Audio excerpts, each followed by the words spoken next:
The cafe was bustling with chatter and the clinking of cups, but at a corner table sat Ethan Cross, a man whose silence commanded more space than noise ever could. Ethan was the CEO of a multinational company, feared by his employees for his cold precision, admired by competitors for his ruthless success. He didn't believe in smiles, or in small talk. Life, to him, was a balance sheet, profits and losses, nothing more. He was halfway through his black coffee when the door swung open. A woman stumbled in, her scarf loose, her eyes wide with panic. She clutched a crumpled paper in her hand, glancing at strangers with desperation. Her accent was heavy, her English broken. People stared, some shook their heads, but no one moved. Except the janitor. Kareem, the quiet cleaner who'd been mopping near the counter, noticed the fear in her trembling hands. He dropped his mop and stepped forward.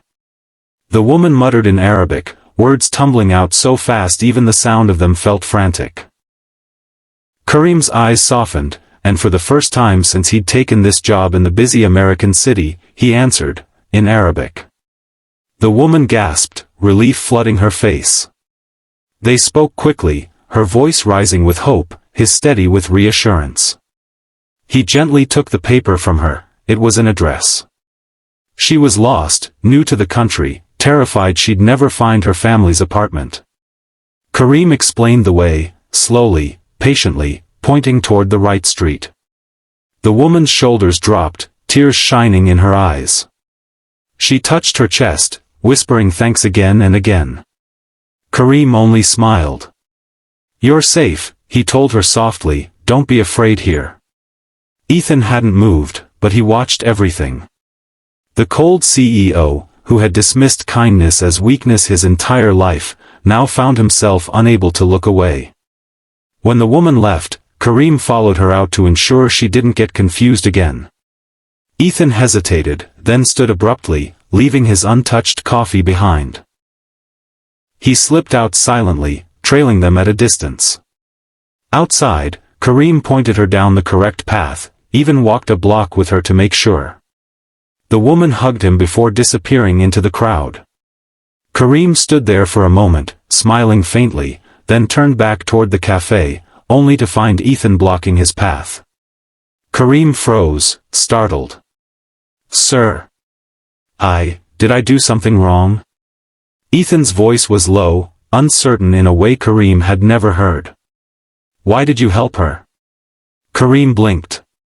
Because she needed help. Ethan studied him. You stopped your work.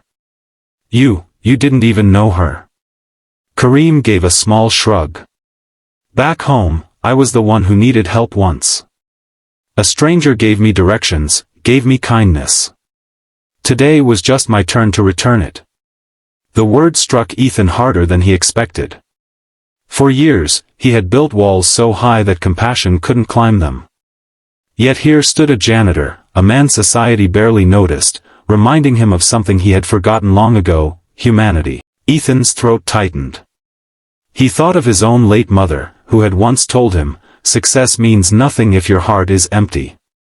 He had buried that memory under years of boardrooms and contracts. Kareem, Ethan said slowly, come to my office tomorrow.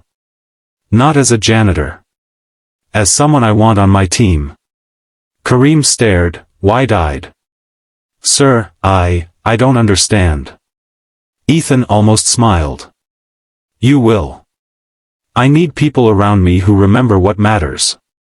For the first time in years, Ethan felt a warmth inside him that no profit margin had ever given.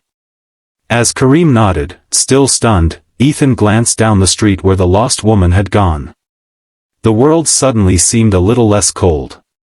And for once, so did he. Ethan walked back into the cafe slower than before, his mind still replaying the moment he saw Kareem switch languages so effortlessly, bridging fear with compassion. Something inside him kept whispering that he had just witnessed something rare, something money couldn't buy. He sat back at his corner table, but the coffee was cold, and for the first time, he didn't care. His chest felt heavy, almost restless, as if his heart had been reminded it still existed. That night, long after the city lights had dimmed, Ethan sat by his office window in the towering skyscraper that bore his company's name. He looked down at the streets below, thousands of people moving in every direction, and wondered how many of them were lost, how many silently needed help, how many faces he had passed without ever seeing. He remembered Kareem's words, "Back home, I was the one who needed help once." The simplicity of it gnawed at him. The next morning, Kareem arrived at the CEO's office as instructed. He wore his janitor's uniform, nervous and unsure, holding his cap in both hands. The secretary looked confused, whispering, "Are you sure you're in the right place?" But Ethan's voice carried across the room before Kareem could answer. "Let him in." Kareem stepped inside, heart pounding. Ethan gestured for him to sit. It felt impossible. No one of his position had ever been asked to sit in the CEO's office. "I don't know much about you," Ethan admitted, his tone softer than Kareem had ever heard, "but I know this, you see people. You notice them when no one else does. That's something I've forgotten how to do."